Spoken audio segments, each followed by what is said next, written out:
Hello दोस्तों, आज हम पढ़ने वाले हैं सेट का प्रश्नावली नंबर 1।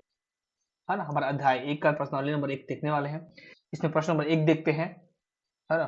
निम्नलिखित में से कौन सा समुच्चय है, अपने है या नहीं इसको बताना है, और नहीं है तो क्यों नहीं है, और है तो क्यों है, और अपने उत्तर को क्या करना है, प्रमाणित भी करना है ना।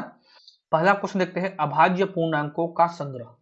पहले देखते हैं पूर्णांक क्या होता है। पूर्णांक होता है 0 प्लस माइनस से लेके इंफिनिटी तक जितनी भी संख्याएं होती हैं, इसमें जीरो शामिल होता है, प्लस और माइनस दोनों संख्याएं होती हैं, और ये सब जितनी भी संख्याएं होती हैं क्या कहलाती है, पूर्णांक कहलाती है। अब हम देखते हैं अभाज्य। ठीक। अभाज्य क्या होता है ये देखिए। अभाज्य संख्या वे होती हैं जो स्वयं और एक को छोड़कर किसी अन्य से विभाजित ना हो। जैसे कि हमारा हो गया 3। 3 एक अभाज्य संख्या है क्योंकि यह किससे जाएगा, 1 से जाएगा और 3 से जाएगा, इसके अलावा किसी और से जाएगा नहीं। अब हम देखते हैं एग्जाम्पल में, हम 10 देखते हैं। 10 किससे आएगा, 2 से जाएगा, 5 से जाएगा, और 10 से जाएगा, और 1 से जाएगा। तो देखिए, ध्यान दीजिए इसमें। इसमें बात है ना, इसमें ये ध्यान देने वाली ये है कि देखिए ये 2 संख्या और 5 से जा रहा है, एक और स्वयं को छोड़कर, तो ये क्या है, ये तो हमारा भाज्य हो गया। ठीक, क्या हो जाएगा, ये भाज्य हो जाएगा। ठीक। अभाज्य क्या है, जो स्वयं और एक को छोड़कर किसी अन्य से भाग नहीं हो। जैसे 3 हो गया, है ना। एग्जाम्पल में क्या हो गया हमारे पास, 3 हो गया, 5 हो गया। ठीक। 3 हो गया, 5 हो गया, ये सभी संख्याएं क्या है, हमारे अभाज्य संख्याएं हैं। तो अभाज्य पूर्णांक मतलब अभाज्य पूर्णांक में माइनस प्लस 3 और माइनस 3 दोनों अभाज्य पूर्णांक है ना। इसीलिए यहाँ पे देखिए 3 है, -1 है, -2 है, 2 है, 3 है, 5 है। 0 और 1 है ना, ना ही भाज्य होते हैं ना ही अभाज्य होते हैं, इसीलिए इनको इन समूह में नहीं रखा गया है। हम अगर इसके अभाज्य पूर्णांकों का है ना समुच्चय बनाएंगे, अभाज्य पूर्णांकों का समुच्चय बनाएंगे, तो ये समुच्चय हमें क्या होगा, प्राप्त होगा, जो है ना सुपरिभाषित है। सुपरिभाषित है इसका मतलब ये हुआ कि यह सर्वमान्य है। मतलब कोई भी अगर इस सेट का निर्माण करता है, चाहे मैं करूं या कोई पीएचडी वाला करे या फिर कोई भी करे, है ना, तो इसका माने जो ग्रुप बनेगा यही बनेगा, जो सेट बनेगा यही बनेगा, समुच्चय, है ना। अतः ये क्या है, समुच्चय का निर्माण करता है। ठीक। अब देखते हैं गणित के कठिन अध्यायों का संग्रह। अब देखते हैं कठिन अध्याय। कठिन अध्याय को किस प्रकार हम परिभाषित करेंगे, पहले इसको देखेंगे, है ना। कठिन अध्याय, कठिन अध्याय में मतलब है संग्रह समुच्चय नहीं है। यहाँ पे लिखा है समुच्चय नहीं होगा, क्योंकि कठिन अध्याय जैसे हम लेते हैं, एक है रेखा गणित। ठीक। और एक क्या होता है हमारे पास, है अंकगणित। बहुत सारे भाग होते हैं गणित के, लेकिन हम दो भाग का विचार करते हैं। जैसे मैं एक स्टूडेंट हूँ किसका, गणित का। मेरे को अंकगणित सरल लगता है, और रेखागणित क्या लगता है, कठिन लगता है। ठीक। कोई और व्यक्ति होगा जिसको रेखागणित सरल लगता होगा और अंकगणित कठिन लगता होगा, है ना। दो आदमी में दो प्रकार के विचार हो गए। एक और आदमी लेते हैं जिसको रेखागणित भी सरल लगता है, अंकगणित भी सरल लगता है, और ऐसा एक आदमी है जिसको पूरा गणित ही कठिन लगता है। तो चार आदमी में चार प्रकार के विचार आ गए। इस प्रकार अलग अलग विचार नहीं आने चाहिए, है ना। एक ही प्रकार का होना चाहिए, तब वो क्या कहलाएगा, सुपरिभाषित कहलाएगा। इसीलिए इसमें लिखा है गणित के कठिन अध्यायों का संग्रह एक समुच्चय नहीं है, क्योंकि कठिन अध्याय का पद सुपरिभाषित नहीं है। किसके लिए वह सरल है, किसके लिए कठिन है, इसको हमें नहीं बताया गया है, इसलिए यह सुपरिभाषित नहीं है, और यह समुच्चय नहीं होगा, ये वाला समुच्चय नहीं होगा। अब देखते हैं विश्व के सर्वश्रेष्ठ 11 बल्लेबाजों का संग्रह। विश्व के सर्वश्रेष्ठ 11 बल्लेबाज मतलब कौन कौन से होंगे। कोई सचिन तेंदुलकर को मानता है, कोई रोहित शर्मा को मानता है, कोई विराट कोहली को मानता है ना, अगर कोई किसी को मांगता है। तो देखो, एक दो और तीन, तीन आदमी के लिए तीन विचार हो गए, है ना। तो इसीलिए क्या है, बल्लेबाजों का संग्रह क्या है, हमारा समुच्चय नहीं है, क्योंकि चूंकि सर्वश्रेष्ठ पद 11 सुपरिभाषित नहीं है, इसीलिए इसे क्या है, हम समुच्चय नहीं कह सकते। सबके लिए अलग अलग विचार होंगे, है ना।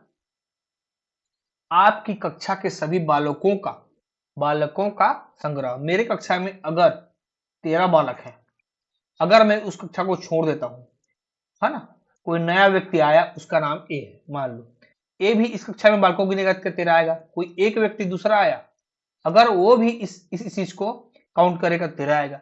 चाहे कोई भी दुनिया का कोई भी अदर अदर पर्सन कोई भी आए, है ना, बाहरी आदमी आए, अगर ये सभी बालकों को संग्रह को अगर निकालता है तो उसके सभी बालकों का संग्रह क्या हो जाएगा, सुपरिभाषित होगा। अतः ये एक समुच्चय का निर्माण करता है ना।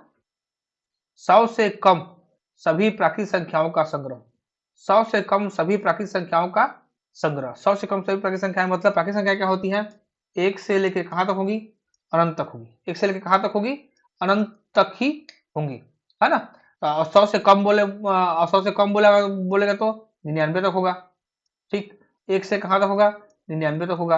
अब देखो उसका संग्रह क्या आएगा, एक से 4 और 99 98, ये बीच में क्या है हमारा डेढ़ डेढ़ से, मैं इसको लिखना भूल गया हूँ, है ना। 1 2 3 4 डेढ़ डेढ़ 98 और 99, ठीक।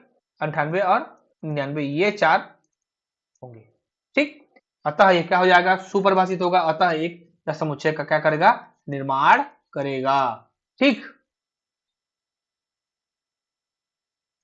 वर्ष के ऐसे महीने, हम देखते हैं एग्जांपल नंबर 1, ये वर्ष के ऐसे महीने का संग्रह जिसमें 31 दिन होते हैं, क्या होते हैं, 31 दिन होते हैं, ठीक।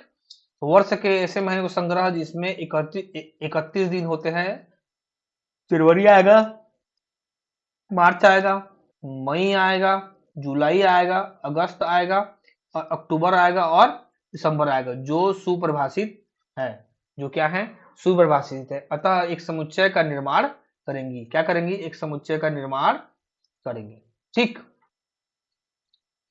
30 30 के सभी भाजकों का संग्रह, 30 के सभी भाजकों का संग्रह, संख्या 30 के सभी भाजकों का संग्रह क्या है, 1 2 3 4, मतलब इसके भाजक क्या होंगे, 15 होंगे, 10 15 होगा, 10 होगा, 6 होगा, 5 होगा, 3 होगा, 2 होगा और 1 होगा, ये सब उसके क्या है, भाजक है।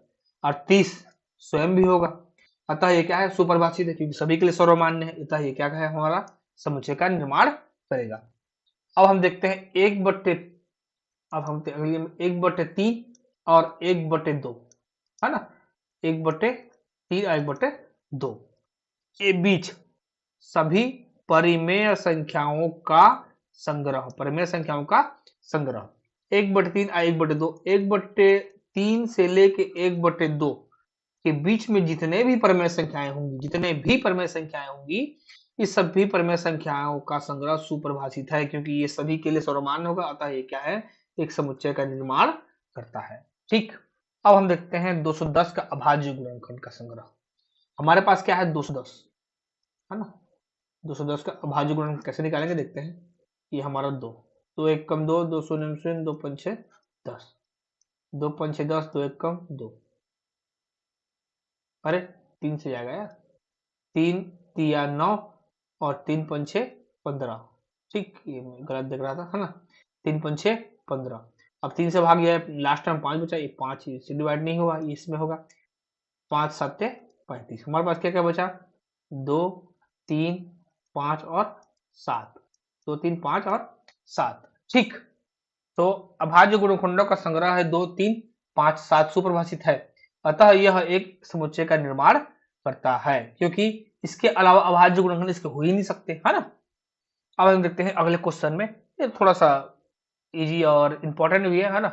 देखिए हमारे पास क्या है, यहाँ पे क्या दिया हुआ है, देखो, है ना, एक्स का स्क्वायर दिया है, -5x हुआ है, +6 बराबर 0 दिया है। अब हम इसके मूल निकालेंगे, कैसे निकालेंगे, ये हो जाएगा x का स्क्वायर, ये हो जाएगा 3x माइनस 2x प्लस 6 बराबर हो जाएगा ये 0, ठीक।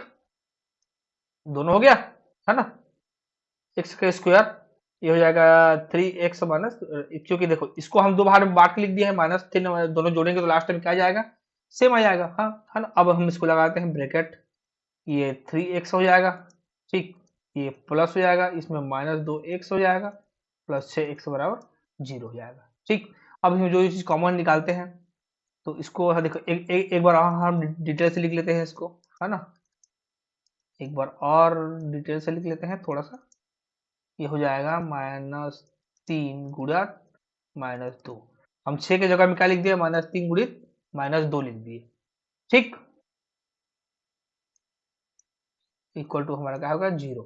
अब देखिए इसमें कॉमन क्या है, ये क्या हो जाएगा, 100 गुणित 100 हो जाएगा, ये 100 का घात 2 है ना, 100 का घात 2 मतलब क्या होता है 100 गुणित 100। यहाँ से क्या चीज बाहर निकलेगा, हम यहाँ देते ऊपर देते, यहाँ से इसमें 2 ठो 100 है, इसमें 1 ठो 100 है, तो 100 हमारा क्या हो जाएगा, कॉमन निकलेगा, क्या बचेगा, 1 से 1 2 ठो है जो 1 ठो बच जाएगा, उसमें -3 बचेगा। अब यहाँ पे देखो ये -2, यहाँ पे -2 है, -2 क्या हो जाएगा, बाहर हो जाएगा। ठीक, यहाँ -2 बाहर हुआ, क्या बच गया तुम्हारे पास, 100 बचेगा। अब यहाँ पे -2 बाहर निकल चुका है, यहाँ का बचेगा -3 बचेगा। ठीक, तो देखो अब इन दोनों देखते हैं, इन दोनों में -3 कॉमन है, x -3, तो x -3 को हम बाहर निकाल दिए, हमारे पास क्या बचा, x -2 बचा, यहाँ पे x बचा, यहाँ पे 2 बचा। ठीक, इक्वल टू क्या है हमारे पास, ध्यान देने हैं 0। अब हम x -3 बराबर 0 लेंगे तो x का मान क्या आएगा, 3 आएगा, है ना। अगर हम x -2 बराबर 0 लेंगे तो x बराबर क्या आ जाएगा, 2 आ जाएगा। ठीक, तो अर्थात इसके मूल क्या है, देखो यहाँ पे निकल गए, है ना, 2 और 3 हमारे पास निकला, यहाँ पे देखो 3 निकला, यहाँ पे क्या निकला, 2 निकला। ठीक, जो स्पष्ट सुपरिभाषित है, सुपरिभाषित हमने इसको हल किया, हमारे अलावा कोई भी और इसको हल करेगा, इसी तरह से हल करेगा और 100 का 2 और 3 का मान निकलेगा, अतः ये क्या है, समुच्चय का निर्माण करते हैं, है ना। Thank you very much.